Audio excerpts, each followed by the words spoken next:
Praise the lord. ప్రార్థన ఆలకించువాడైన క్రీస్తు యేసు శుభనామములో, యేసు నామములో ప్రతి స్థలములలో ప్రార్థించుచున్న మీకు శుభము కలుగునుగాక. ఈ దినపు యేసయ్య జీవపు మాట 27వ కీర్తన 7వ చరణం. నేను నిన్ను ప్రార్థించున్నప్పుడు నా మనవి ఆలకించుము. యేసయ్య సన్నిధిలో మోకరించి పవిత్రమైన పెదవులతో, పవిత్రమైన హృదయముతో, పవిత్రమైన చేతులెత్తి ప్రార్థించుచున్న నా దేవుని ప్రియ దైవ జనాంగమా, మనము అనుదినము సేవించుచున్న యేసునాథుడు మన ప్రార్థన ఆలకించువాడై ఉన్నాడు. మన మనవులన్నీ దయచేయు దేవుడై ఉన్నాడు. అడుగు వాటికంటేనూ ఊహించు వాటికంటేనూ అత్యధికముగా అనుగ్రహించే సర్వశక్తి గల దేవుడై ఉన్నందుకు యేసయ్యకే సమస్త మహిమ, ఘనత, ప్రభావములు ఆయనకు మాత్రమే చెల్లునుగాక. ఆయన పేరు పెట్టబడిన ఆయన జనులు తమను తాము తగ్గించుకొని ప్రార్థన చేసి ఆయనను వెదకి తమ చెడు మార్గములను విడిచిన ఎడల ఆకాశము నుండి ఆయన వారి ప్రార్థన విని వారి పాపములను క్షమించి వారిని స్వస్థపరచును. ఆయన మందిరములోనికి వెళ్ళి ఆయన సన్నిధిలో హృదయమును కుమ్మరించి ప్రార్థించిన ఎడల ఆ స్థలమందు చేయబడు ప్రార్థన మీద ఆయన తన కనుదృష్టి నిలుపును. ఆయన చెవులు వారి ప్రార్థనను ఆలకించును.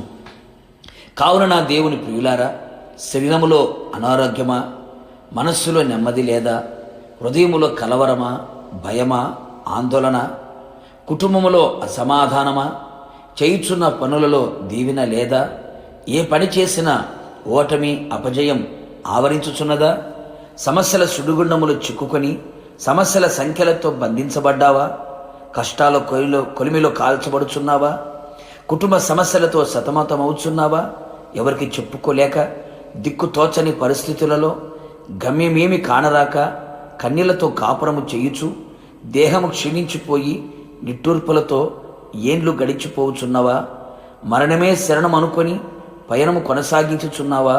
ఓ ప్రియనేస్తమా, నీకొక శుభవార్త. నీ ప్రార్థన ఆలకించి అంగీకరించి ఆశ్చర్యమైన కార్యములు చేయగల శక్తిగల దేవుడు ఒకడున్నాడు. ఆయన యేసునాథుడు. కన్నులుండి చూడగల దేవుడు, చెవులుండి వినగల దేవుడు, నోరుండి మాట్లాడే దేవుడు, కాళ్ళు ఉండి నడిచి నీ దగ్గరికి రాగల దేవుడు. నీ కన్నీళ్లను తుడిచివేయువాడు, నీ బంధకములను తెంపివేయువాడు, నిన్ను అర్థము చేసుకొని నిన్ను ఆదరించి ధైర్యపరిచి బలపరిచి ఉద్ధరించగలవాడు. నీ మాట వినగానే నీకు ఉత్తరం ఇయ్యగల దేవుడు, నిన్ను ప్రేమించి నీ ప్రార్థన ఆలకించి అద్భుతములు జరిగించు వాడు. నీవు ఓడిపోవు, నీతో ఉన్నవాడు, నీ ప్రార్థన ఆలకించు వాడు. కావున ఆయన సన్నిధిలో నీ కంఠ స్వరమెత్తి ప్రార్థించుము. నీ మనవి ఆయన ఆలకించును, అంగీకరించును. ఆయన ఆగమమునకు నిన్ను సిద్ధపరచును. ప్రార్థన. అత్యంత కృపా కనికరము కలిగిన నా ప్రియ పరలోకపు తండ్రి, నీ పరిశుద్ధమైన పాదములకి స్తుతి స్తోత్రములు చెల్లించుచు ఉన్నాం. మరొకమారు మా ప్రార్థన ఆలకించే దేవుడుగా, మా మనవులన్నీ మాకు దయచేసే దేవుడిగా మీరు ప్రత్యక్షమై ఉన్నందుకై మిమ్మల్ని స్తుతిస్తూ ఉన్నాం. నీ ప్రజలు ఏ పరిస్థితుల మధ్యలో నీ పాద సన్నిధిలో చేరి నీ పాదములను పట్టుకొని కన్నీళ్లతో మీ వైపు చేతులు చాపి విలపించుచున్నారు, విజ్ఞాపన చేయుచున్నారు.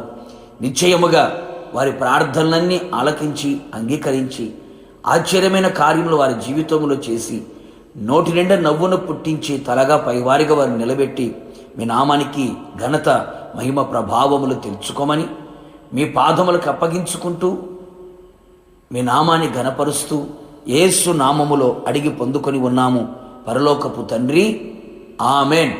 నిశ్చయముగా మీరును మీ కుటుంబ సభ్యులందరూ చేయుచున్న ప్రతి ప్రార్థన ఆయన ఆలకించి అంగీకరించి అద్భుతమైన కార్యములు జరిగించునుగాక. God bless you.